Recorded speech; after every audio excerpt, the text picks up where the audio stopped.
11-year-old Ruby Reynolds of Braunton, England, was doing some beachcombing with her dad, Justin, at Blue Anchor's Beach in Somerset in May 2020 when she eyed a fossilized bone. With her dad's help, the young girl discovered several other bone fragments, including the massive jawbone of a long-extinct sea creature. What the father-daughter duo didn't realize at the time was that the bones belonged to a newly identified marine reptile, not just any marine reptile. It was the remains of an ichthyosaur, the largest known marine reptile to have ever lived. England's southern coast lives up to its name, the Jurassic Coast. As early as the Victorian era, this site has yielded an abundance of fossils that date back millions of years to the time when dinosaurs ruled the Earth. Fossilized remains of such dinosaurs as the Stegosaurus, the Megalosaurus, and Iguanodon Jurassic Coast have been unearthed. These finds helped establish the field of paleontology and aided in our early understanding of prehistoric creatures.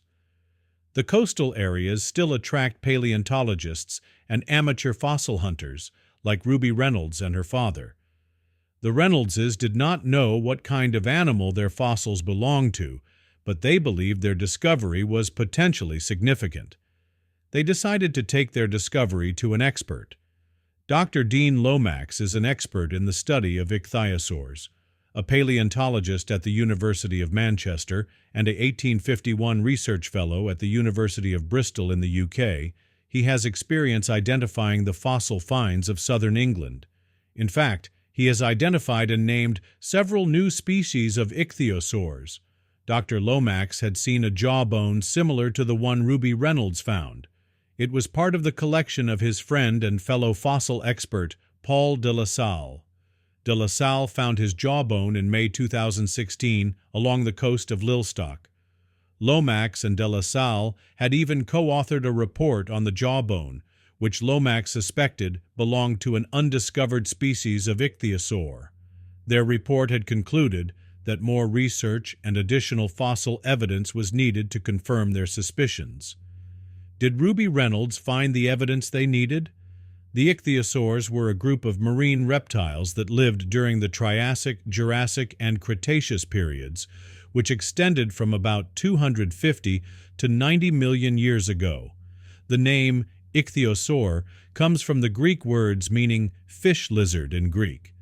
It was an appropriate name, as these animals resembled both fish and reptiles. In fact, ichthyosaurs are not classified as dinosaurs. Instead, they were reptiles that evolved independently from dinosaurs.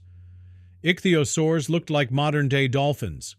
Most species had long, slim bodies and powerful tails that made them fast, agile swimmers. Although ichthyosaurs went extinct approximately 95 million years ago, experts still consider them to be one of the most successful groups of marine reptiles to inhabit Earth's oceans. Fossilized bones of prehistoric ichthyosaurs have been found around the world. These animals first appeared in the world's oceans about 250 million years ago. Several different species evolved to suit their habitats. Some were the size of today's dolphins, while others grew very large.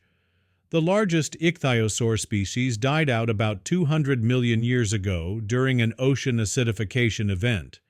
The surviving species were much smaller. They never again evolved to massive sizes. The entire family of ichthyosaurs disappeared about 94 million years ago.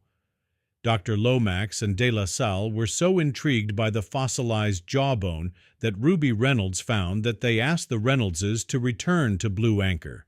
There, they were joined by an excavation team ready to search for more fossils, and they were successful. The excavation team located more bone fragments. To their delight, they all fit together to form complete bones. The jawbone of the ichthyosaur told Dr. Lomax that the animal lived about 202 million years ago and was very, very large. The blue whale, which can grow up to 110 feet long, is the largest known animal in the history of the planet. It is possible, however, that this recently discovered ichthyosaur may have been just as big, if not bigger. The jawbone, the animal's curved lower jaw, is more than 6.5 feet long. According to Marcello Perillo, a graduate student in evolutionary paleobiology at Germany's University of Bonn and co-author of the report, an analysis of the jawbone revealed that the animal had not yet reached adulthood, meaning it was still growing. An adult of this species may have been bigger than a blue whale. The newly discovered prehistoric marine reptile was given the scientific name Ichthyotitan severnensis. In Latin, that translates to giant fish lizard of the Severn. As Justin Reynolds stated, when Ruby and I found the first two pieces, we were very excited as we realized that this was something important and unusual. He continued, "When I found the back part of the jaw, I was thrilled, because that is one of the defining parts of Paul's earlier discovery." De La Salle was just as thrilled. "To think that my discovery in 2016 would spark so much interest in these enormous creatures fills me with joy," he said. The fossilized jawbone that Ruby Reynolds located was a better preserved, more intact specimen than the one that De La Salle had discovered a few years earlier. De La Salle said, "When I found the first jawbone, I knew it was something special. To have a second that confirms our findings is incredible. I am overjoyed." Dr. Lomax added, "In 2018, my team, including Paul de La Salle, studied and described Paul's giant jawbone, and we had hoped that one day another would come to light. This new specimen is more complete, better preserved, and shows that we now have two of these giant bones that have a unique shape and structure. I became very excited, to say the least." Perillo said that by studying the fossils of long-extinct sea creatures, we can understand how evolutionary laws shaped life, what led life to be what it is now, he said. "This is vital to gaining information about ancient ocean ecosystems and the animals that filled the food chains. We can understand how changes in the environment recoil on ecological communities and predict future ecological developments in our current environment," he added. "So much about these giants is still shrouded by mystery, but one fossil at a time we will be able to unravel their secret." Ruby Reynolds' impressive discovery of this previously unknown species of Ichthyosaur had naturally led to comparisons between her and Mary Anning. Anning, who lived from 1799 to 1847 and hailed from Lyme Regis, was just 12 years old when she and her older brother discovered the first Ichthyosaur fossils.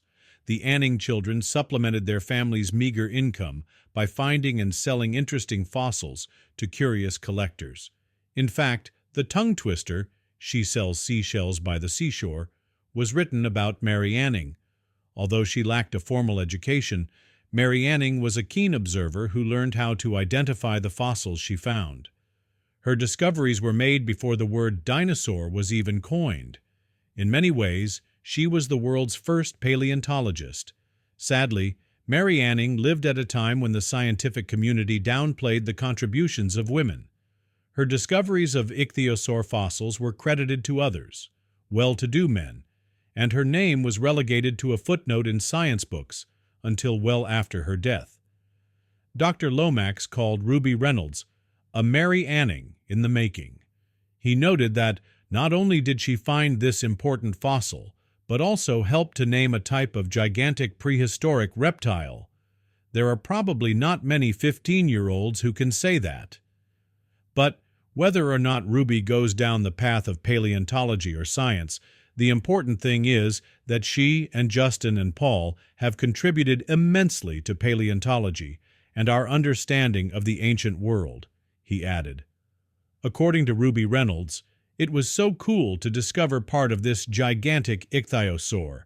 I am very proud to have played a part in a scientific discovery like this." For Lomax, the fact that a young girl made this important discovery is proof that paleontology is an accessible science. He enjoys working with amateur fossil hunters. He believes anyone can make a significant contribution to paleontology,